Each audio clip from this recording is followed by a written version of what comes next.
In Argentina's province of Jujuy, social protests continue against police repression and the constitutional reform imposed by the governor Gerardo Morales. In Trinidad and Tobago, CARICOM heads of government gather for their 45th regular meeting and to launch a year of celebrations to mark the 50th anniversary of the regional group's founding.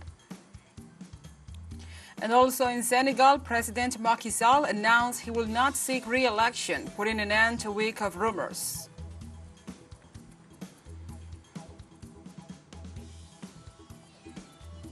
From the headquarters of TeleSUR English in Havana, Cuba, this is From the South. I'm your anchor Gladys Quesada in this RG News. In Argentina, social protests continue in the province of Jujuy in response to police repression and the constitutional reform imposed by the governor Gerardo Morales. 2 weeks after the approval of the reform of the provincial constitution, marches continue to take place in different localities in Jujuy. On Monday, the authorities reported at least 11 roadblocks led by native communities, while the Association of Provincial Educators announced the continuation of the strike in the region for an undetermined period of time to demand salary increases and to demand the repeal of the Jujuy Constitution. The authorities have resorted to police repression to try to prevent the protests. South American trade bloc Mercosur opens a 2-day summit with a call for an update to the trade deal reached with the European Union and to have more balanced relations between the two blocs. The calls come amid tensions over Brussels' tougher environmental demands. Argentina's Foreign Minister Santiago Cafiero said his nation shares the objective of moving forward with the Mercosur-EU agreement, a topic that will dominate the summit talks between the bloc's leaders of state on Tuesday. The EU and Mercosur seek to finalize a free trade agreement after reaching an agreement in principle in 2019, after more than 2 decades of tough negotiations. Brussels demands an extra environmental guarantees put on hold the negotiations. President Lula da Silva of Brazil, returned to office in January, gave new momentum to the talks. However, in order to release these potentialities and for the Mercosur-EU agreement to have good results for both parties, it is necessary to work on and update the 2019 text. The Mercosur-EU agreement, as concluded in 2019, reflects an unequal effort between asymmetric blocs and does not respond to the current international scenario. The deepening of the Mercosur-EU link is a necessary political signal in an international context of growing conflict and uncertainty.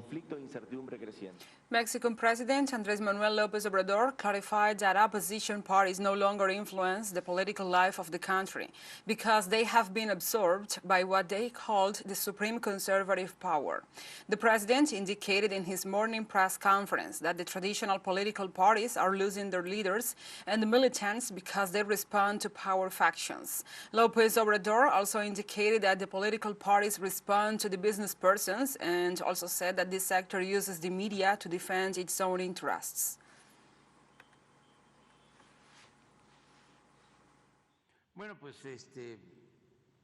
Well, we are witnessing a new phenomenon because the political parties are no longer determining or influencing political life, although it might seem paradoxical and contradictory.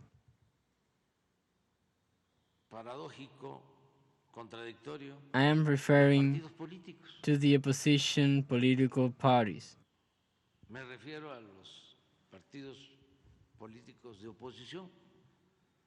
I believe that they no longer exist.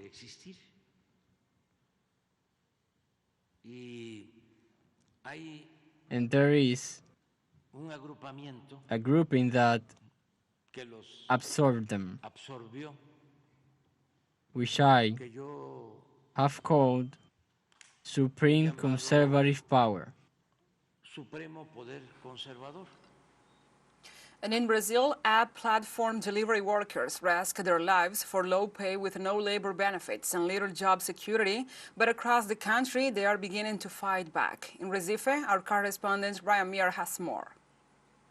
In the 6 years since President Michel Temer implemented draconian labor law reforms, after the coup against Dilma Rousseff, freelance work in the gig economy has skyrocketed. Today, there are over 1 million motorcycle and bicycle app platform delivery workers in Brazil, with many of them working over 100 hours a week. These companies are trying to convince their delivery workers that if they are granted labor rights, they will lose their jobs. So we have to say, look, that's not really true. If they are here, they are making a profit and they will want to stay in business. Brazil's big labor union federations like CUT and Força Sindical are working to organize this new labor category. In Pernambuco, which is home to some 45,000 app platform delivery workers, a new union called Siambape is working to demand better pay and more support for people who are injured on the job. The best tactic we have is work stoppage. We make a call to our workers, make a video and call on the whole category to stop. And when this paralyzation happens, the app company finds out it's lost millions.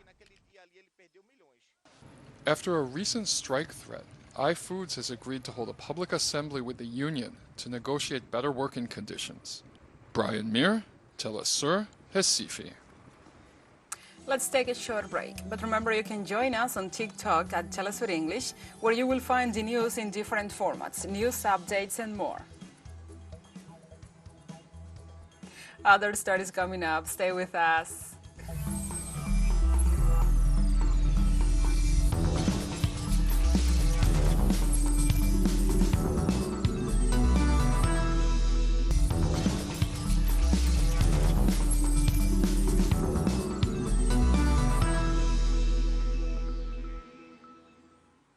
Welcome back to From the South.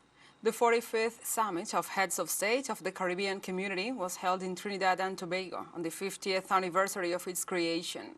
The summit will take place until next Wednesday, July the 5th, in Port of Spain, where several topics will be discussed, among them climate change, agriculture and food security, security and health, among others. Several guests will also be received to discuss political, economic and financial issues of relevance to the community. In this regard, CARICOM Secretary Carla Barnett, the Prime Minister of Dominica, Roosevelt Skerrit, and the Premier of Trinidad and Tobago, Keith Rowley, will participate in the meeting. Our community has demonstrated that resolve and resilience necessary to maintain the course of integration. The Caribbean community has done well. It is therefore fitting that we acknowledge and celebrate our Golden Jubilee. I have every confidence that our deliberations and decisions over the next 2 days of meeting will set us on a course for another 50 successful years. For his part, the Prime Minister of Trinidad and Tobago, Keith Rowley, highlighted CARICOM's intention to continue to contribute to growth despite the current situation.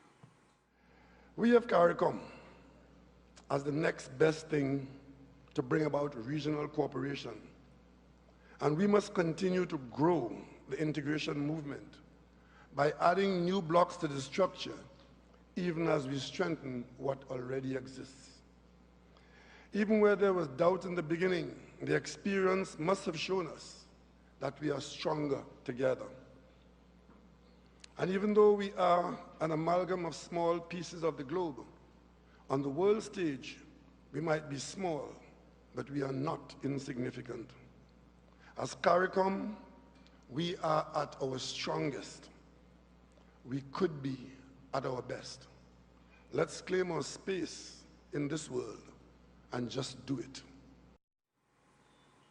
United Nations Secretary General Antonio Gutierrez also spoke at the 45th CARICOM Summit and listed a set of actions where leaders could implement to overcome the current international crisis, taking developing countries in special consideration.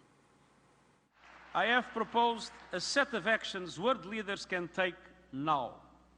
And they include an SDG stimulus for investments in sustainable development, climate action, and more.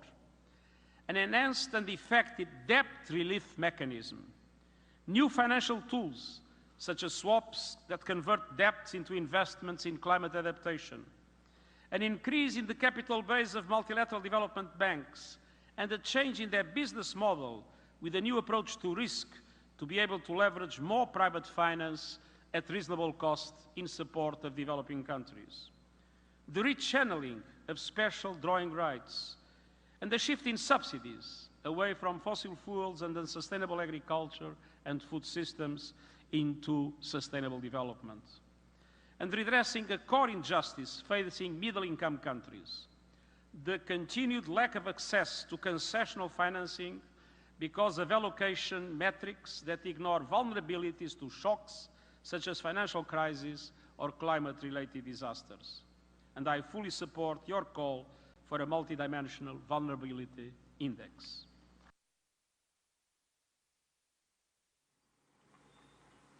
For his part, the Prime Minister of Dominica, Roosevelt Skerrit, highlighted the spirit of CARICOM, which seeks to ensure that the least favored have a greater participation in the treaties.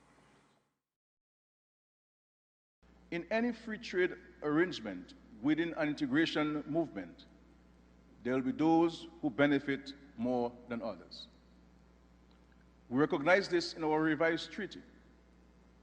It is therefore incumbent upon us all to strive to increase the ability of the less endowed to participate more fully in the trading arrangements.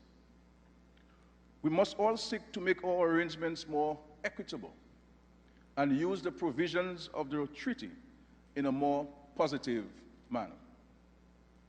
It is true that there are dispute mechanism procedures, but we are all in this together for the benefit of the entire CARICOM. This is the true spirit of the community. We are our brothers and sisters' keeper, not only in times of disaster, but in all things.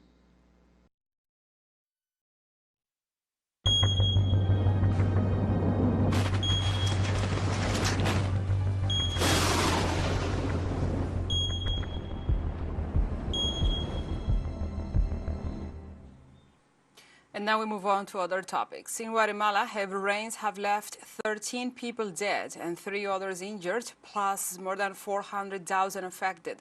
Rainfall affected localities in the southwest, the central highlands, and the capital city of Guatemala. Experts affirm that the rainy season is expected to last until next October. It is projected that the rains have put more than 7,000 citizens at risk, besides leaving 694 people affected and 585 evacuated, in addition to considerable structural damages.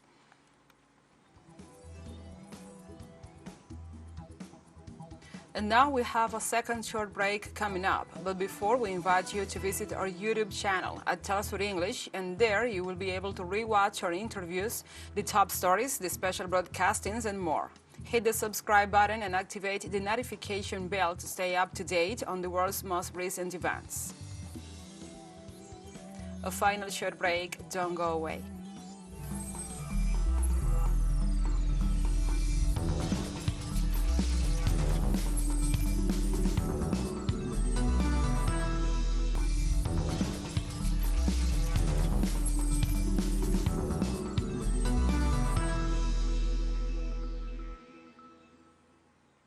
Welcome back. In Senegal, President Macky Sall put an end to weeks of rumors on Monday night when he announced through a message to the nation that he will not run for a third term in the 2024 presidential elections. Macky Sall first assumed the presidency in 2012 and was re-elected in 2019. He subsequently suggested that the 26th Constitution made him eligible for legal purposes for a third term, which ultimately will not happen. Hours before his speech, which ended with the widespread rumors from the opposition and part of civil society, opposition leader Ousmane Sonko, sentenced to 2 years in prison for an adultery scandal, called on the Senegalese people to unite to confront Macky Macky Sall's regime. The opposition leader has repeatedly claimed that the government is conspiring to prevent him from participating in the presidential elections of February 2024, but the executive denies it. For Sonko, the dialogue initiated by President Sall, which ended 10 days ago, is nothing more than agreement between the different political parties and forces involved to eliminate him from the presidential elections.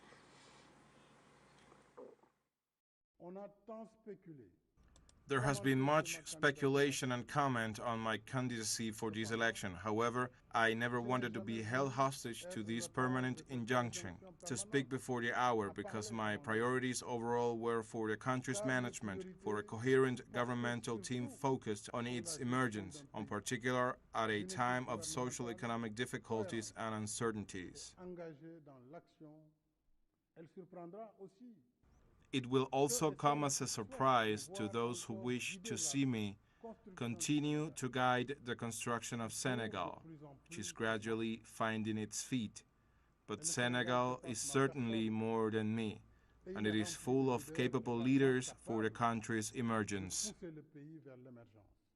I would like to say that I have clarity of mind and a clear memory of what I have said, written and repeated, here and elsewhere, which is that the 2019 term was my second and final one.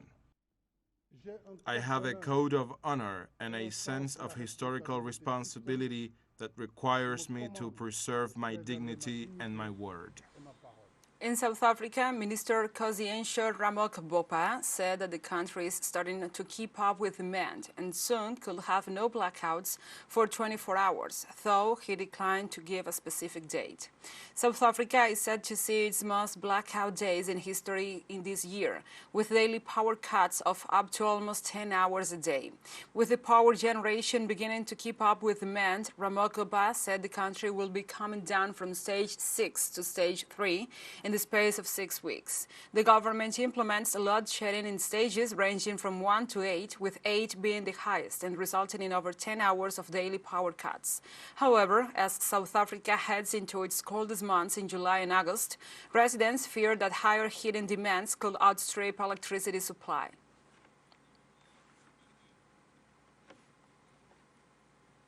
In China, the third edition of the China-Africa Economic and Trade Expo, which ended on last Sunday, ended with more than 100 agreements signed for a combined value of some $10.3 billion. The official Xinhua news agency reported at the end of the event in the central city of Changzhou that the agreements are key to the Chinese government's plan to import more agricultural products from Africa and thus diversify the composition of intercontinental trade. According to the official press, trade between China and African countries reached an all-time high in 2022, amounting to some US $282 billion.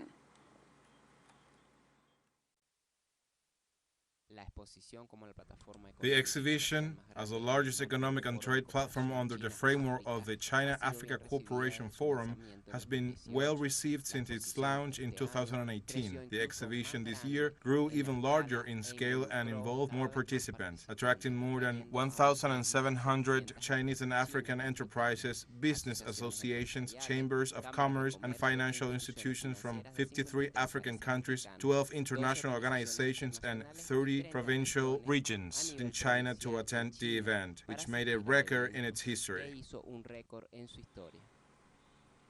And we have come to the end of this news brief. But remember, you can find this and many other stories on our website at telesurenglish.net. And also, if you feel so inclined, please join us on social media for all the latest news. We are on Facebook, Twitter, Instagram, Telegram, and TikTok. For TeleSUR English, I'm your anchor, Gladys Quesada. Thank you for watching.